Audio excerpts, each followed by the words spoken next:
Bienvenue sur la chaîne des podcasts Meilleure chaîne de magasins, trophée meilleure marque. Une série d'entretiens avec des dirigeants et des dirigeantes du monde des marques et des enseignes. Aujourd'hui, rencontre avec Pascal Escouzer, le directeur de Meilleure chaîne de magasins France. Un entretien que nous avons enregistré début mars, à la veille de la cérémonie des remises des trophées Meilleure marque 2025.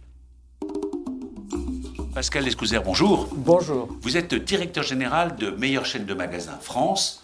Alors, Meilleure chaîne de magasins, qu'est-ce que c'est ? C'est un label, c'est un concours ? Meilleure chaîne de magasins a été créée en 2008 pour organiser en France des élections de consommateurs pour élire les meilleures chaînes, les chaînes qu'ils préfèrent.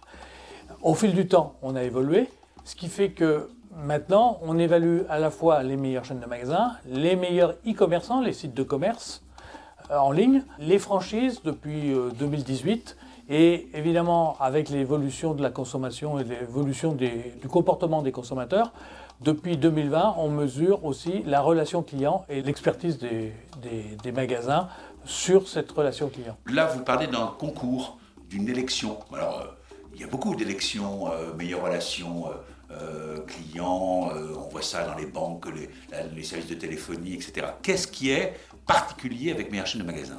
En fait, c'est un peu comme une élection présidentielle. Chaque enseigne essaie de faire voter ses propres clients et à travers le vote de ses clients, on mesure une dizaine de critères environ. Alors il y a trois sortes de critères. Il y a les critères de prix, sur le prix, la promotion, le rapport qualité-prix. Il y a une deuxième sorte de critères, ce sont les critères de relation client, donc l'expertise, l'accueil en magasin, le sourire. Et puis le troisième, c'est plutôt l'ambiance des magasins ou le comportement, des questions particulières à certaines chaînes ou à certains secteurs ou catégories commerciales. Vous faites un parallèle avec une élection législative ou présidentielle. Mais alors concrètement, qui présente sa candidature ? Comment est-ce qu'on peut le faire ? Quand est-ce qu'on ouvre le vote ? Où est-ce qu'on vote ? Voilà, alors on vote en ligne, tout se passe en ligne. La principale élection, c'est Meilleure chaîne de magasins. On commence à voter en fin mars et pour une élection qui se termine mi-juillet. Il y a environ 80 catégories et dans chaque catégorie, il y a à peu près entre 6 à 10 participants, enseignes participants, ce qui fait 600 enseignes en fait à mesurer, quoi. D'accord. Alors là, par exemple, allez, prenons les surgelés. Donc vous avez Oui. des grandes enseignes, mais c'est elles-mêmes qui font la démarche de solliciter leurs clients, de mettre des affichettes en disant « votez », c'est ça ? Tout à fait. C'est à eux de faire leur sollicitation. Ils créent leur propre communication pour inciter les clients à voter. Et en fait, ça part sur tous les supports. Ça peut aller au dos des tickets de caisse, ça peut aller sur les écrans, mais surtout par les réseaux sociaux, bien sûr, et puis par les mailings, puisqu'ils ont tous des répertoires de consommateurs assez importants. Vous parlez du web, vous parlez d'élections, et on se dit tout de suite fraude. Comment est-ce que vous faites pour vérifier la qualité des votes, vérifier qu'il n'y ait pas comme ça des youtubeurs, Tout à fait. Voilà. Alors en fait, ce n'est pas nous qui organisons nous-mêmes ces élections. On a confié cette organisation à Calimétrie. Calimétrie, c'est une agence de conseil marketing spécialisée sur les clients mystères, sur ces enquêtes de marketing. C'est eux qui organisent ces votes et c'est eux qui vont à la fois dépouiller et vérifier l'identité de chacun des votants. Chaque votant doit pouvoir disposer d'une adresse mail et donc d'une adresse IP qu'on vérifie systématiquement. On a à peu près 15 à 20% des votes qu'on élimine à chaque élection. Sur quels critères on élimine un vote ? On s'aperçoit qu'il y a une fraude ou une tentative de submerger l'élection. Pourquoi ? Comment il faut ? Non, alors en fait, c'est que chaque client doit voter qu'une seule fois. Mais parfois, il a oublié qu'il a voté ou il a été sollicité par une autre enseigne, parce qu'ils sont évidemment clients dans plusieurs enseignes, et donc il revote une deuxième fois. Ça, on ne peut pas accepter, on ne prend que son premier vote. Et puis après, il y a des gens qui votent à partir de leur lieu de travail avec des enseignes. Les salariés d'une enseigne n'ont pas le droit de voter pour leur D'accord, parce que par exemple, si on voit Pascal Escouzer, meilleure chaîne de magasin.com, ça ne marchera pas. Voilà, je n'ai pas le droit de voter. Et lorsque vous dites, par exemple, on vérifie que les votes ne sont pas fraudés, qu'est-ce qui se passe quand une enseigne est beaucoup plus proactive, c'est-à-dire vraiment fait une campagne d'enfer par rapport à d'autres enseignes peut-être qui n'ont pas ce même engagement? Elle gagne naturellement parce qu'elle a beaucoup plus de votes. Alors le nombre de votes compte, mais la qualité des critères pour chaque vote est importante. Toutes les notes, elles sont faites de 0 à 10. Donc sur chaque critère, c'est noté de 0 à 10. Vous avez dit aussi que chaque électeur, c'est un peu comme dans le système allemand, il a une deuxième voix. Il vote non pas pour l'enseigne, qui d'ailleurs lui dit, écoute, vous êtes mon client, vous m'appréciez, votez pour moi. Ensuite, il va voter librement, il va choisir de voter pour une autre enseigne dans une catégorie tout à fait différente. Tout à fait. S'il vote par exemple pour du surgelé, premier vote, deuxième ça peut être la jardinerie. Ce qui est important, c'est qu'il n'avait pas voté contre l'enseigne qui l'a sollicité pour voter. Donc ça, on bloque sur cette catégorie-là. Maintenant, nous, on met en lice des questionnaires. Il faut savoir qu'à partir de ces votes, on développe aussi des rapports qui vont nous permettre, en fait, des études de marché qui vont nous permettre d'étudier pour chaque secteur commercial, pour chaque catégorie, à la fois les forces et les faiblesses de chacun des participants. Sur tous ces votes, on essaie d'avoir le plus de renseignements possible. Donc, c'est pour connaître mieux le votant. S'il accepte de répondre à 5 ou 6 questions pour définir son profil, eh bien, il peut participer à un tirage au sort sur un voyage. Et puis après, on lui propose également d'autres cadeaux s'il revote sur une deuxième enseigne, mais dans une enseigne, dans une catégorie différente que celle pour laquelle il a été sollicité. Alors, on va parler chiffres maintenant. Oui. Aujourd'hui, vous arrivez à obtenir, là, pour meilleure chaîne de magasins, élection qui se déroule, on va dire, au printemps, sur 2-3 mois, vous obtenez combien de votes qualifiés, triés? Environ 1 million, 1,2 million, 1 200 000 votes obtenus et qualifiés. Il n'y a pas d'équivalent en fait en termes de... C'est presque une élection effectivement en vrai quoi. Ah oui, tout à fait. Ça fait de nous d'ailleurs, ça fait de nos élections les élections de consommateurs les plus importantes en France. Et c'est ça qui intéresse les enseignes, c'est de connaître l'avis direct du consommateur. Là, il n'y a pas de panel, il n'y a pas de... Ce sont ses clients.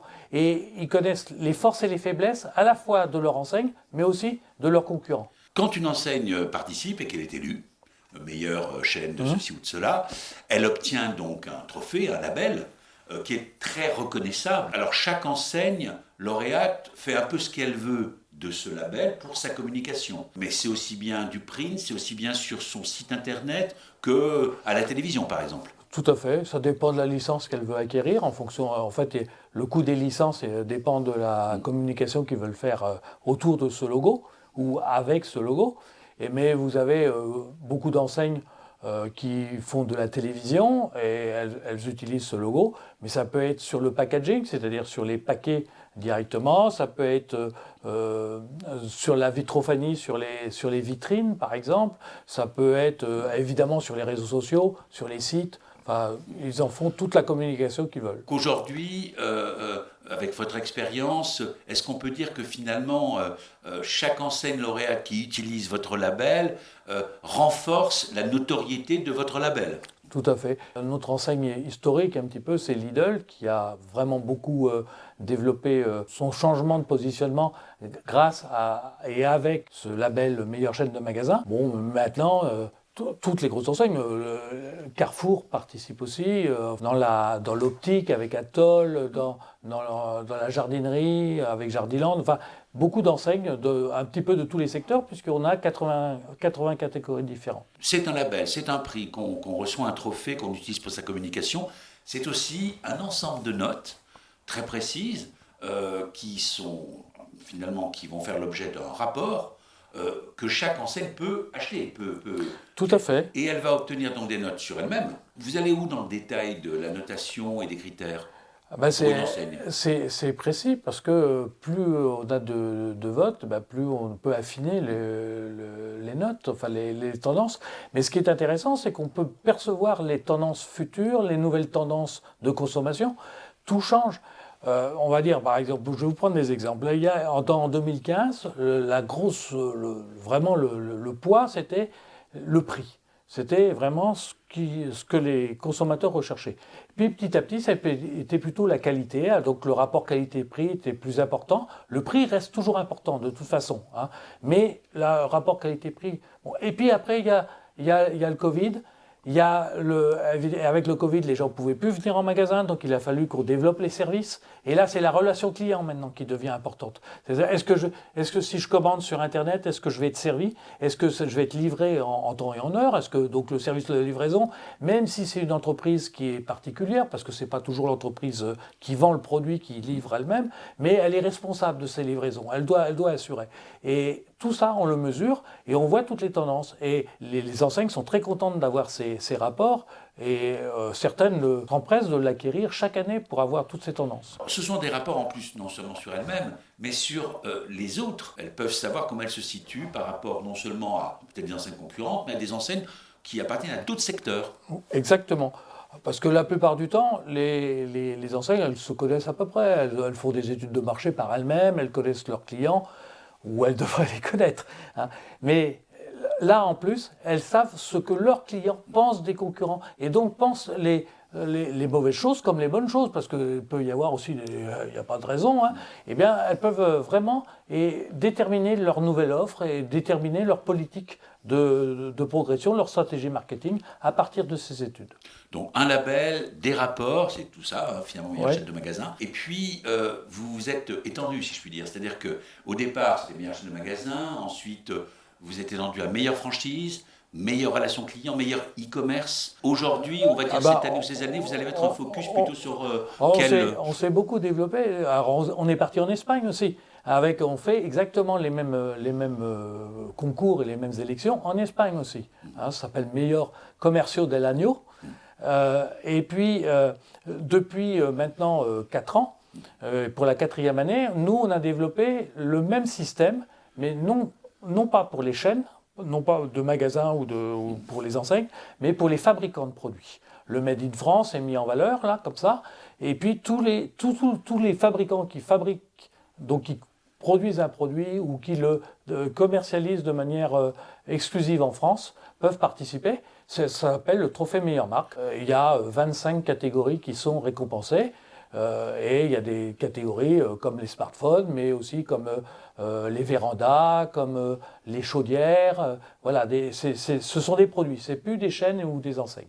Alors, meilleure chaîne de magasins, donc a fait un petit trophée meilleure marque, oui, qui est plus ciblé, parce qu'en fait, il y a des enseignes qui ont une politique de marque, hein, c'est cela. Oui, c'est ça. Et les clients souvent identifient un produit à une marque. Oui, tout à fait. Les 2-3 enseignements sur les grandes tendances, vous en parliez. Aujourd'hui, vous avez dit autrefois le prix, ensuite la relation prix-qualité-prix, ensuite avec le Covid, bon, il y a eu le côté e-commerce, commande en ligne. Aujourd'hui, on en est où ? La grosse tendance là, depuis 2 ans, c'est par exemple le développement de la seconde main, les produits d'occasion.